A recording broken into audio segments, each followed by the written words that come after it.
Meus irmãos, a paz do Senhor Jesus seja sobre nossas vidas.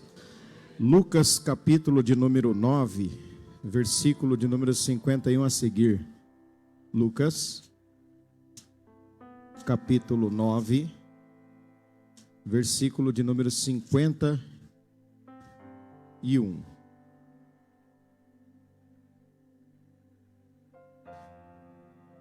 E aconteceu que, completando-se os dias para sua assunção, manifestou o firme propósito de ir a Jerusalém e mandou mensageiros diante da sua face. Indo eles, entraram numa aldeia de samaritanos para lhe prepararem pousada. Mas não o receberam, porque o seu aspecto era como de quem ia a Jerusalém. E os discípulos, Tiago e João, vendo isso, disseram: Senhor, queres que digamos que desça fogo do céu e os consuma como Elias também fez? Voltando-se, porém, repreendeu-os e disse: Vós não sabeis de que espírito sois, porque o Filho do Homem não veio para destruir as almas dos homens, mas para salvá-las. E foram para outra aldeia. Pode sentar, por favor. Meus irmãos, nós vemos que hoje é um culto, não adianta a gente falar que não é, porque é um culto diferente. É um culto em que nós temos a oportunidade de pensar um pouquinho sobre a nossa vida com Deus, o modo como nós servimos a Deus, como que a gente vê a questão do Evangelho. E aqui especificamente nós temos um texto que é, a meu ver, bastante inquietante, porque Jesus, ele já está no final da sua trajetória, da sua carreira com os seus discípulos. E um pouquinho antes, há um probleminha aqui no capítulo de número 9 mesmo, no versículo de número 46, que eles suscitam entre eles quem seria o maior. Então vejam bem, eles estavam numa caminhada com Jesus, eles estavam sendo diuturnamente discipulados por Jesus, mas ainda agora havia um sentimento no coração deles que era um tanto quanto estranho, e eles disputam entre si para ver quem seria o maior.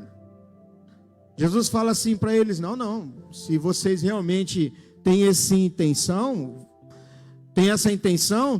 ele traz uma criança para junto de si e diz assim: olha, qualquer que receber essa criança em meu nome, recebe a mim. E qualquer que me recebe a mim, recebe o que me enviou, porque aquele que entre vós for o menor, esse é o grande. Então, se há intenção no coração de vocês dessa disputa entre ser o maior ou o menor, então seja como essa criança aqui. Mas não para por aí, irmãos. Um pouquinho adiante, a Bíblia diz que no mesmo capítulo, versículo de número 49, respondendo Jesus disse: João, mestre, vimos um que em teu nome expulsava demônios, e a gente falou para eles parar. Nós proibimos ele de expulsar os demônios. Jesus falou assim: mas quem não é contra nós, é por nós. Qual que é a lógica de vocês? Qual que é a cabeça de vocês? Mas o que me chamou a atenção foi esse texto aqui nessa noite, para a gente meditar um pouquinho.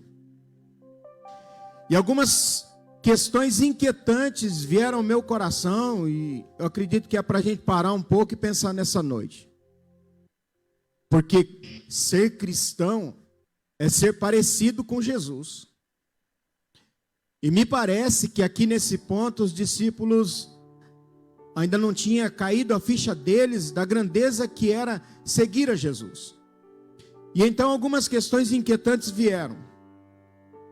E eu gostaria que vocês prestassem bastante atenção, e eu quero, nesse dia, nessa noite, o dia que for ouvida essa mensagem, que a gente consiga pensar um pouquinho sobre algumas questões. Mas eu gostaria que o Espírito Santo tocasse no seu coração e você assim, entendesse que o que eu estou dizendo é para a gente pensar bem. Porque hoje é dia de pensar bem, de verificar bem quem nós somos. como você se comportaria se entrasse hoje aqui na igreja um homossexual e sentasse do seu lado?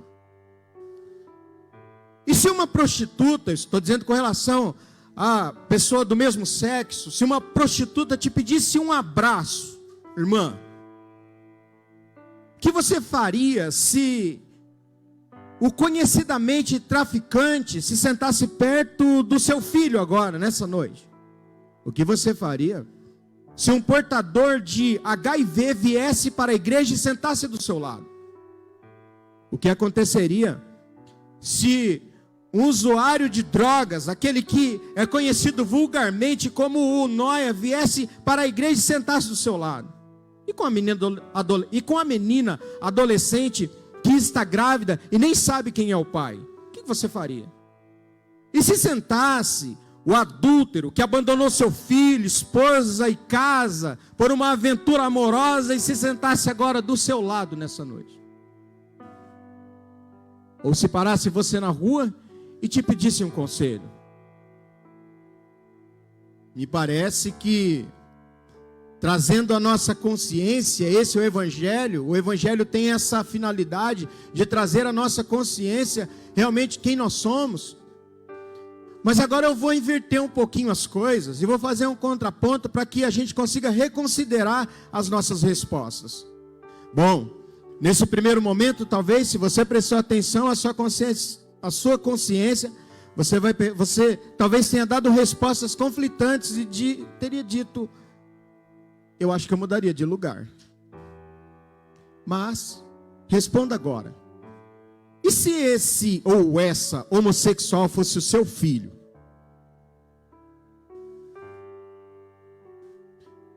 E se essa prostituta fosse alguém da sua família, sua irmã? E se o traficante fosse seu filho?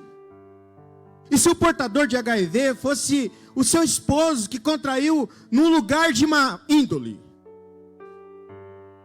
E se o tratado por muitos, e eu falei de modo pejorativo mesmo, para inquietar a nossa consciência, porque nós não deveríamos falar isso, mas e se o tratado por muitos, e até por cristãos, como aquele nóia fosse o seu filho?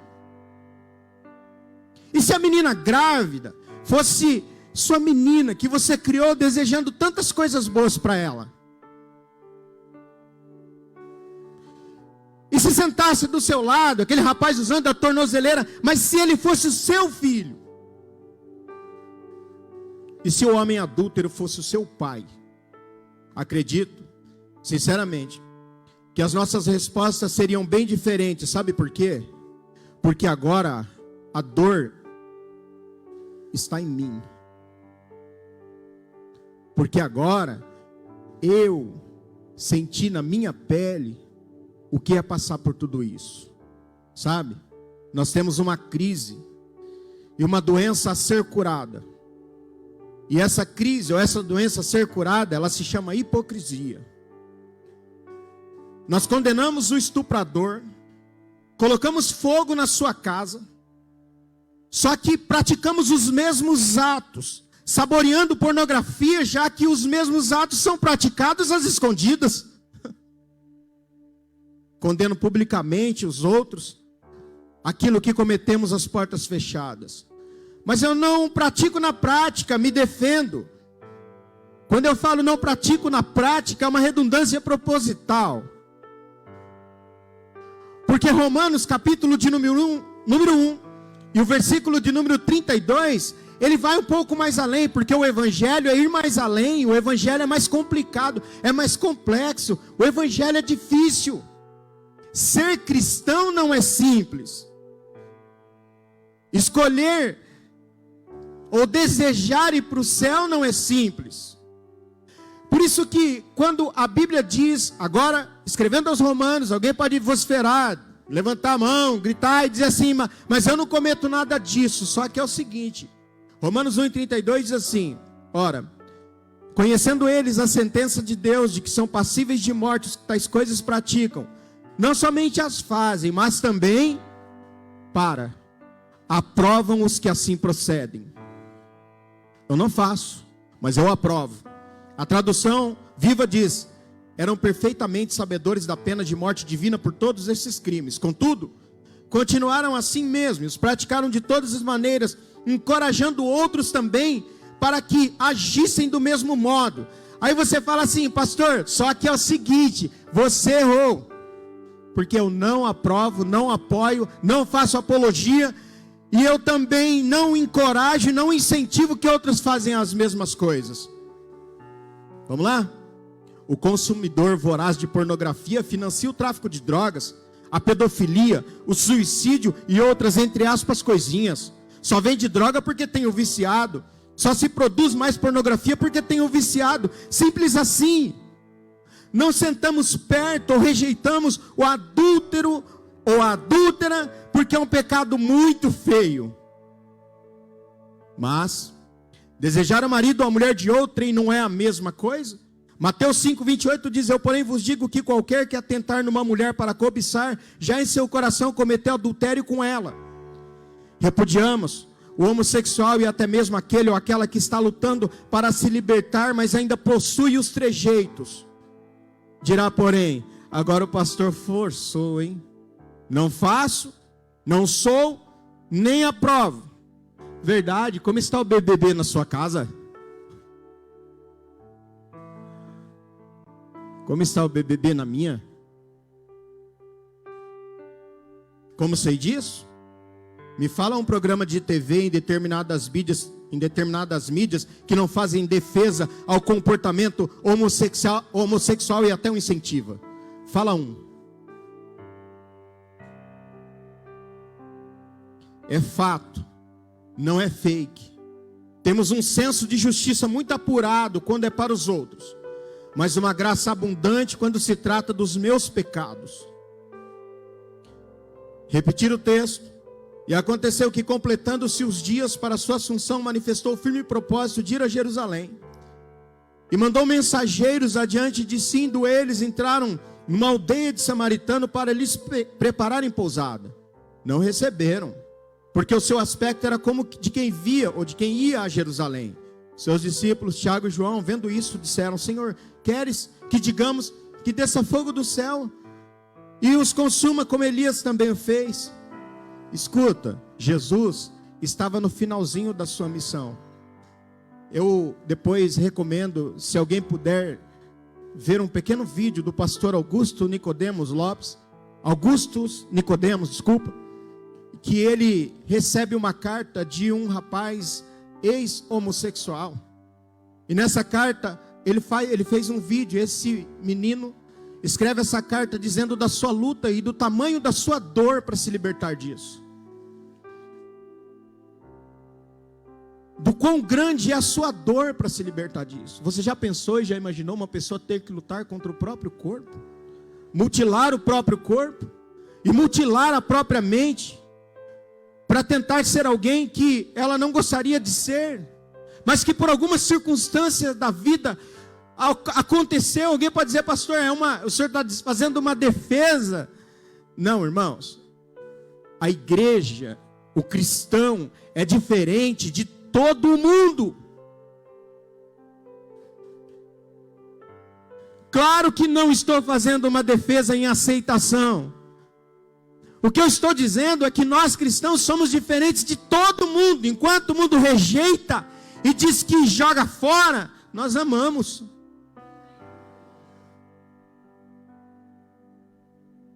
Quem sabe o futuro de seu filho? Jesus estava no finalzinho da sua missão. Como se aproximava o tempo de sua volta para o céu, é isso que diz o texto que nós lemos. Jesus resolveu decididamente ir para Jerusalém. Portanto, os seus discípulos já tinham uma caminhada de cerca de 3 anos, mais ou menos, 3 anos. Aí você fala assim: mas 3 anos andando com Jesus não era suficiente para eles pensarem de forma diferente? Era um tempo considerável, visto que o discipulado foi intenso, dia e noite. Já era para eles terem outra mentalidade. O próprio mestre censura-os e olha para ele e diz assim: escuta, vocês querem que caia fogo do céu e consuma os samaritanos? de que espírito vocês são. Ó, a gente olha para o mundo aí, não é? E está sendo transmitido, e a gente tem que ter muita cautela no que vai falar, mas olha, a gente olha para o mundo e fala assim, ó, por que está acontecendo tudo isso? Tanta gente morrendo, os nossos irmãos morrendo, os pastores morrendo, os crentes morrendo. Uma vez, os discípulos olharam para Jesus e falaram assim, por que que o tanque de Siloé caiu e matou tanta gente assim? Jesus falou assim, cuida vocês que são mais justos do que eles. Isso poderia, entenda, acontecer com qualquer um de vocês. Então às vezes você está tão tranquilo aí, sentado ou deitado em berços esplêndidos, e achando que as coisas não podem acontecer na sua casa ou na minha.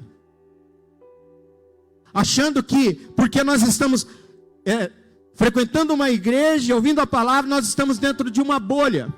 Mas há irmãs do círculo de oração, eu estou dizendo na igreja, não aqui na de São Lucas só, estou dizendo na igreja como um todo, mas há irmãs do círculo de oração, que vêm para a oração, dobra os seus joelhos e o filho está preso. Há irmãs do círculo de oração, há pais dentro da igreja, que oram, seus filhos entraram para o caminho do homossexualismo.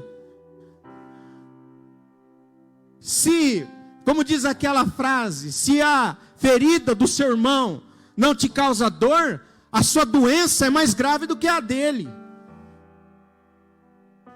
Que se a dor alheia não me traz no meu coração, diz Deus, ajuda. Porque nós não estamos seguros nesse mundo. Agora mesmo a gente conversando, montando. Falei, meu Deus, a irmã doente ter que sair no meio do culto e se consultar, a Raquel doente. Aí você fala assim, com problema no dente, você fala assim, meu Deus. Falei, mas irmão, isso aqui na verdade tem que acabar logo. Na verdade, nós precisamos voltar para nossa casa, sim ou não? A gente precisa voltar para casa logo. Meu Deus do céu, de que espírito vocês são? Ele repreende os discípulos, ele reprova, ele censura severamente. Mas aí a gente pode argumentar o seguinte, mas pastor, eu acho que houve uma confusão na sua teologia, e sabe por quê? Nessa interpretação, porque a regeneração deles não veio só depois. Tem que pensar aí nisso, não tem? Tudo bem. João 20, 22, e havendo dito isso, assoprou sobre eles, e disse-lhes, recebei o Espírito Santo. Aí eu falo para você o seguinte, em que isso nos ajuda? Ah, mas porque, na verdade, nós temos uma agravante. Eles provavelmente, realmente não eram regenerados. E você é? E eu sou? Porque olhar um homem, ou olhar uma menina, se enveredando para o caminho da homossexualidade, eu acho que a gente teria que, como cristãos, olhar além e fazer a seguinte pergunta: como será que está o coração do pai ou da mãe? Como será que está o coração dos irmãos dele? Porque você tem filho aqui, e você pegou o seu bebezinho. Se ele cresceu na igreja, você pegou ele e cantou o hino da harpa para ele dormir. Você orou. Ele dormiu no seu colo na igreja um monte de vezes. Assim, não é assim? A gente sabe que é assim que funciona. Aí eu te pergunto, doeria ou não doeria o seu coração caso ele enveredasse por um caminho do erro? Sim. Doeria.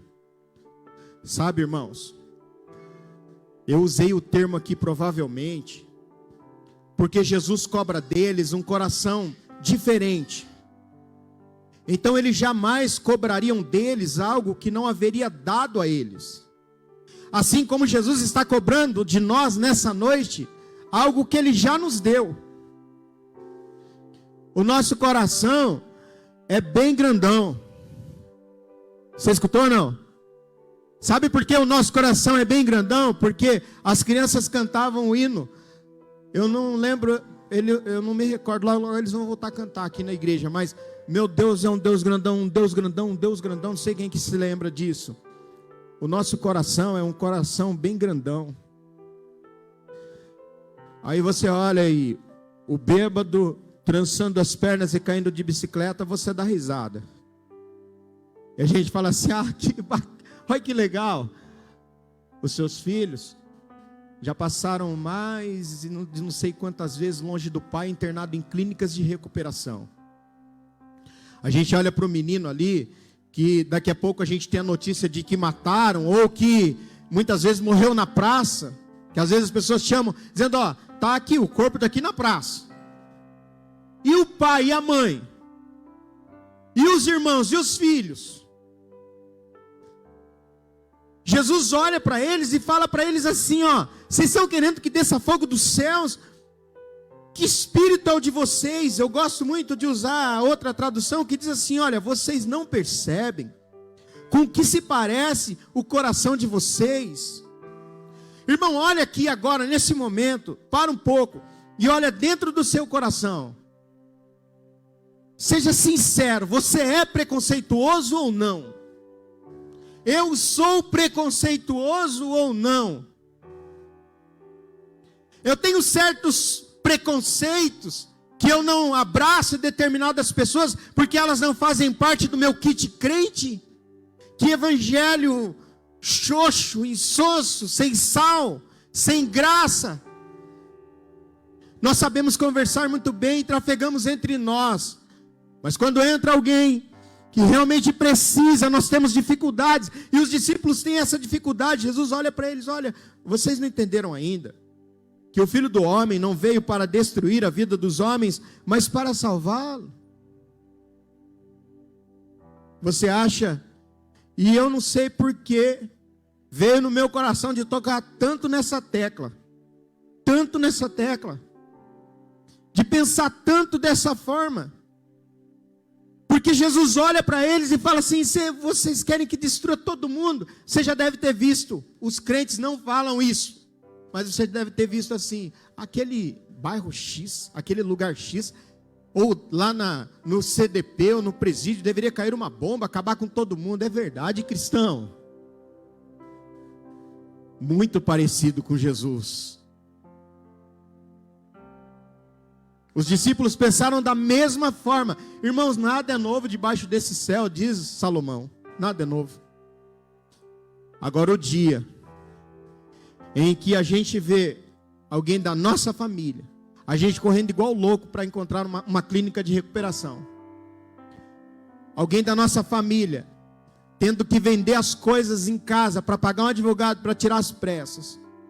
O dia que a gente vê um membro da nossa família escolhendo um caminho diferente daquele que nós planejamos para ele, a gente fala assim, igreja, vocês podem orar por mim? Sabe, irmãos, em outros termos, Jesus estava dizendo para os discípulos o seguinte, pelo tempo que estamos juntos, já não era para vocês terem outro coração? Que igreja que nós queremos? Uma igreja exclusiva ou uma igreja inclusiva? E não é inclusiva nos termos que nós temos ouvidos odiernamente ou atualmente, não. Inclusiva no sentido de que é proibido entrar pessoas perfeitas. A gente poderia colocar uma plaquinha assim ali. Porque alguém pode sentar-se aqui nessa noite e dizer, pastor, mas só que eu sou perfeito. Ninguém faria isso. Porque a Bíblia diz que aquele que diz que não tem pecado, já pecou. Então nós temos uma situação em que a igreja precisa ser uma igreja inclusiva e não uma igreja exclusiva. Se entrar alguém de índole complicada, com uma ampla ficha extensa, o que nós vamos fazer? É a mesma expectativa em relação a nós. Quando Jesus olha para os seus discípulos e diz assim: olha, eu não entendi que coração que vocês têm. Tem coisas que não combinam. Tem coisas que não condizem com aquilo que deveria ser. Tinha um comercial antigamente, eu gosto de falar assim porque os irmãos gravam. Daquela Honda Bis. Falava assim: Bis com tudo ela combina, só não combina com posto de gasolina. Não sei se vocês se lembram desse comercial, acho que só. Ou você é cristão, ou você é preconceituoso. Ou eu sou cristão, ou eu sou exclusivista. Porque não são os sãos que precisam de médicos, mas os enfermos, os doentes. A igreja está implantada não é para a frequência dos seus membros somente. Isso é verdade. Porque as duas facetas do evangelho são: uma, a primeira, é edificar os santos. Talvez eu inverti a ordem, mas a primeira é cumprir o ID. E olhar para aquele rapaz.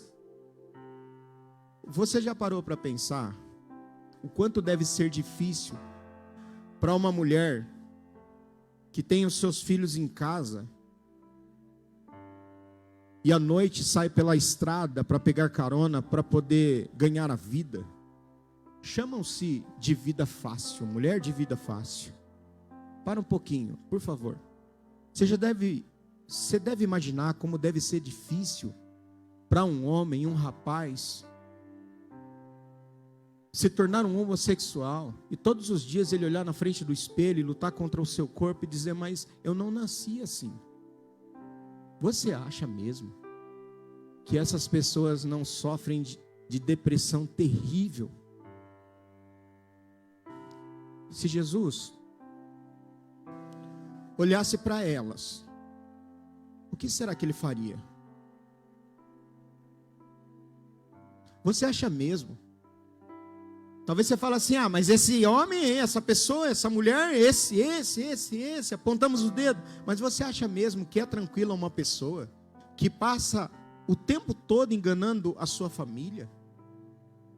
O tempo todo tendo que viver uma vida de aparências? O tempo todo tendo que disfarçar uma alegria? Agora, vamos trazer para o nosso lado. Você acha que é fácil uma mãe crente, servindo ao Senhor, ver essa situação dentro da sua casa? Você acha que é simples? Irmãos, olha, o evangelho, ou ser cristão, é ser parecido com Jesus. E o que ele espera de mim, de você, Hebreus já diz, capítulo 6, a partir do versículo de número 7, irmão, tem que ter muita paciência de Deus para poder pregar essas coisas. Quando a terra de um lavrador recebeu muita chuva e surgiram boas colheitas, aquela terra obteve a bênção de Deus sobre ela. Porém, se continuar dando safras de ervas daninhas e espinhos, essa terra é considerada imprestável e está pronta para ser condenada e queimada. Não para de prestar atenção. Aí Hebreus 6 e 9 diz: caros amigos, muito embora eu esteja falando assim, na realidade não creio que se aplique a vocês o que eu estou dizendo. Estou certo de que vocês estão produzindo bom fruto que acompanha a salvação de vocês. Numa outra tradução diz assim: de vocês, ó amados, nós esperamos coisas melhores e coisas que acompanham a vossa salvação. Ah, eu não vivo lá no meio daquele povo, porque olha, sinceramente, povo tudo errado. Eu não estou dizendo para ninguém fazer isso, mas povo tudo errado e cristão. E a nossa família? E as pessoas, puxa a sua genealogia, eu puxo a minha. Quantos agora da sua família estão na igreja servindo a Deus? Quantos? Algo chamou a atenção dos samaritanos, para que se recusassem a receber Jesus e seus discípulos. Aí eu parei um pouco aqui. Falei, mas o que é que chamou a atenção dos samaritanos para que eles não recebessem a Jesus? É porque o aspecto deles era como de quem ia para onde?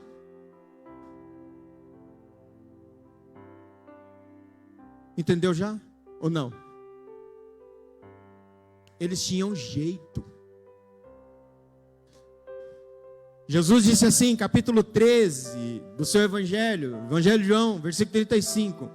Nisso. Todos conhecerão que vocês são os meus discípulos, se vocês amardes uns. Pastor, mas como que as pessoas vão saber que a gente é o teu discípulo? O discípulo de Jesus. Como, pastor, que a gente vai saber que nós somos, as pessoas vão saber que nós somos discípulos de Jesus? É a coisa mais simples do mundo. Se vocês conseguirem amar uns aos outros.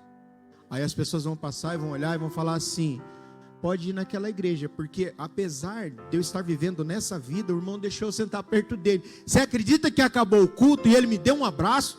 Inacreditável! Porque até então o abraço que eu recebia, eu tinha que pagar. Ou então até o colo que eu recebi quando pequeno, era o colo daquele maldito do meu pai, que acabou com a minha inocência. Irmãos, se vocês soubessem a força que o Evangelho produz em nós.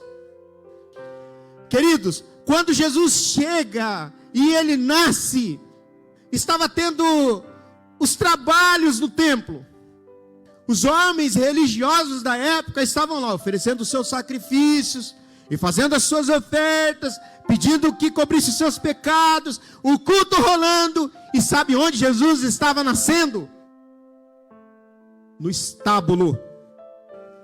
Eles estavam buscando Deus dentro do templo, e Deus estava fora do templo.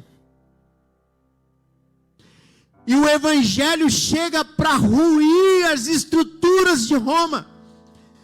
Aqueles Césares que tinham o poder nas suas mãos de determinar, de não determinar, de falar o que deveria ser feito, o que não deveria ser feito.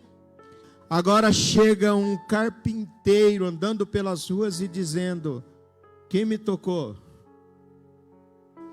Deus andando no meio de pecadores. Deus permitindo ser tocado. Há um agravante nesse comentário dos discípulos. Senhor, Tiago e João, vendo isso, Senhor, seus discípulos, Tiago e João, Senhor, queres que, digamos, que desça fogo do céu e os consuma como Elias também fez? Eles estavam citando primeiro livro dos Reis, capítulos 18. Vamos fazer uma comparação? Responderam, eu estou lendo lá o que eles estão citando aqui. Responderam, responde-me, Senhor, responde-me, para que este povo conheça que tu és o Senhor Deus, e que tu fizeste voltar o seu coração. Então caiu fogo do céu, consumiu os holocaustos, a lenha, as pedras, o pó, e ainda lambeu a água que estava no fogo. O que vendo todo o povo caiu sobre o seu rosto, seus rostos, e disseram, só o Senhor é Deus, só o Senhor é Deus. Em qual parte desse texto que diz que Deus mandou fogo do céu e queimou os pecadores? Qual? Responda. Nenhuma. Não. Caiu fogo do céu, queimou tudo. E quando eles viram a manifestação de Deus, eles caíram com o rosto em terra e disseram assim, ó, só o Senhor é Deus. Só o Senhor é Deus. E sabe qual que foi a oração de Elias? O que eu li em outra tradução? Ó Senhor, responde-me. Responda-me, para que esse povo saiba que o Senhor é Deus, e que atraiu o coração deles de volta para si. Irmãos, a queima dos holocaustos e o fogo enviado por Deus não foi para matar os pecadores, mas para que os pecadores se convertessem a Ele.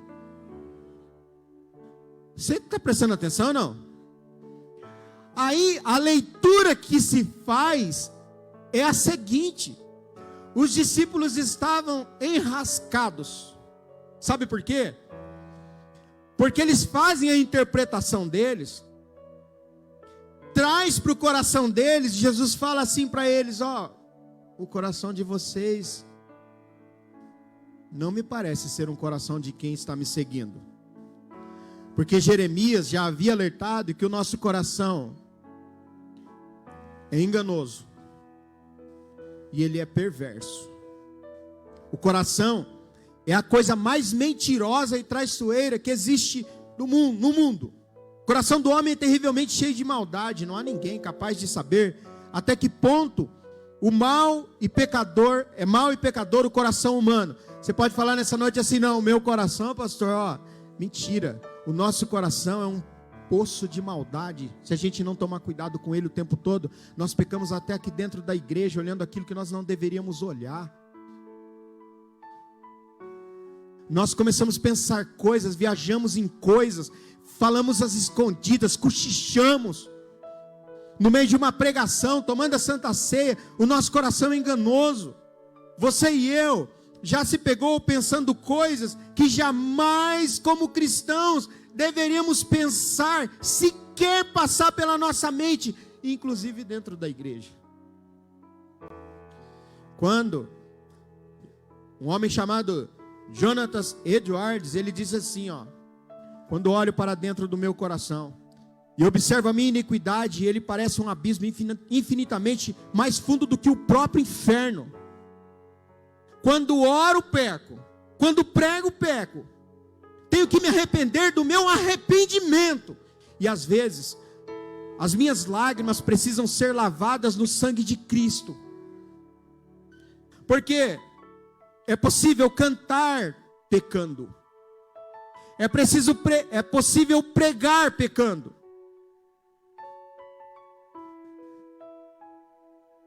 O único veredito líquido e certo para mim e para você é culpado. Qual o crime? Do Código Penal? Não, pior, da palavra. O pecado da hipocrisia. O Senhor redireciona a visão dos discípulos, dizendo para eles o seguinte: fogo do céu não.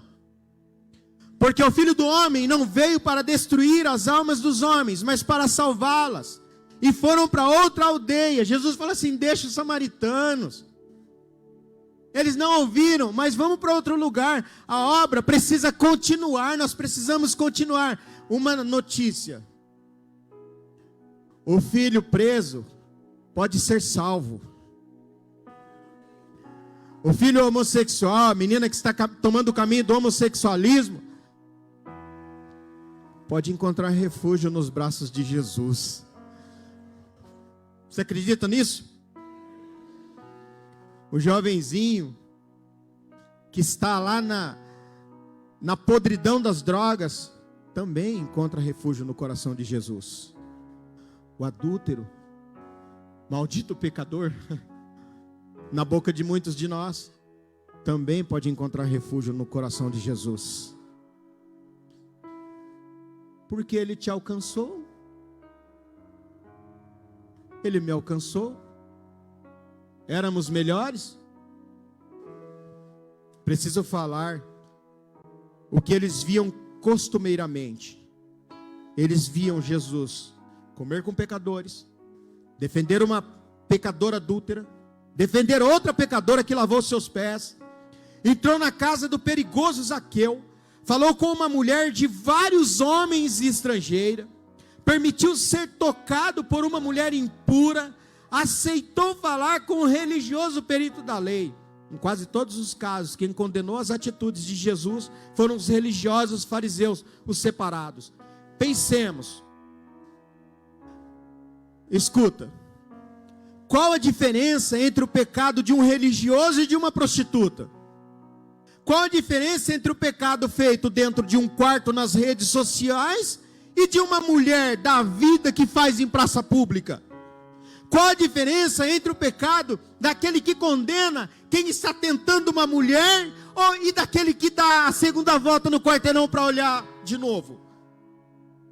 Falar dos pecados dos outros não torna você um santo, apenas um pecador fofoqueiro. Jesus mostra aos seus discípulos que sua missão era salvar e não destruir. Escuta, queridos, a missão de Jesus é salvar. A missão de Jesus é salvar e não destruir as pessoas.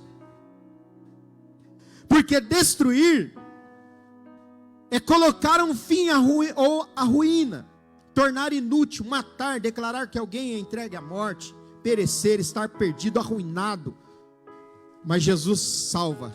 Salvar é manter-se a salvo, é resgatar do perigo da destruição, do dano. Salvar é livrar dos males. Salvar é preservar.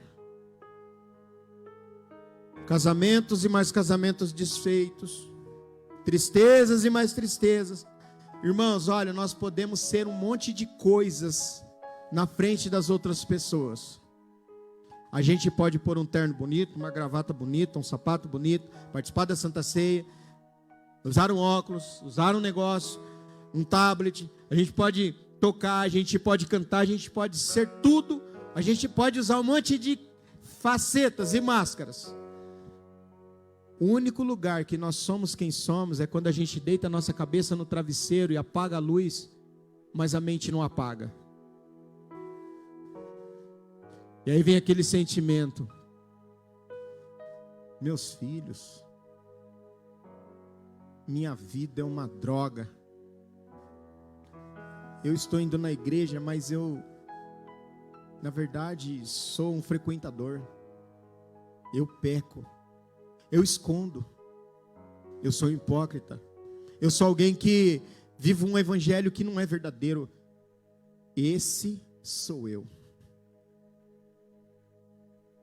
Difícil isso, não é? O caminho, a cura, é que nós precisamos de mais mãos que levantam do que dedos que apontam. Às vezes, sabe o que a pessoa quer? Sabe o que? Ser ouvida. Só isso. Você senta com a pessoa, você empresta o seu ouvido para ela de verdade, e ela fala, e ela fala assim: nossa, eu estou bem melhor. Sabe por quê? Porque talvez você tenha com quem conversar, mas talvez eu esteja falando com pessoas que não tem sequer com quem conversar. Recebi uma mensagem esses dias de alguém que disse assim para mim, uma pessoa que eu conheci rapidamente, um jovem. Eu mostrei para minha esposa: pastor, muito obrigado por essa atenção que o Senhor deu a um jovem. O Senhor já está dentro do meu coração. Eu falei: ô louco. Mostrei para ele. Sabe, irmãos, a gente tem um desafio nessa noite. A gente vai participar da Santa Ceia. Sabe qual que é o desafio?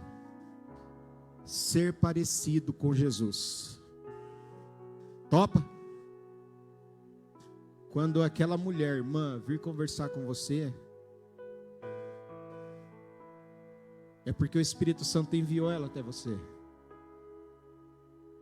Jovem, quando aquele jovenzinho que está indo para o caminho do homossexualismo vir conversar com você,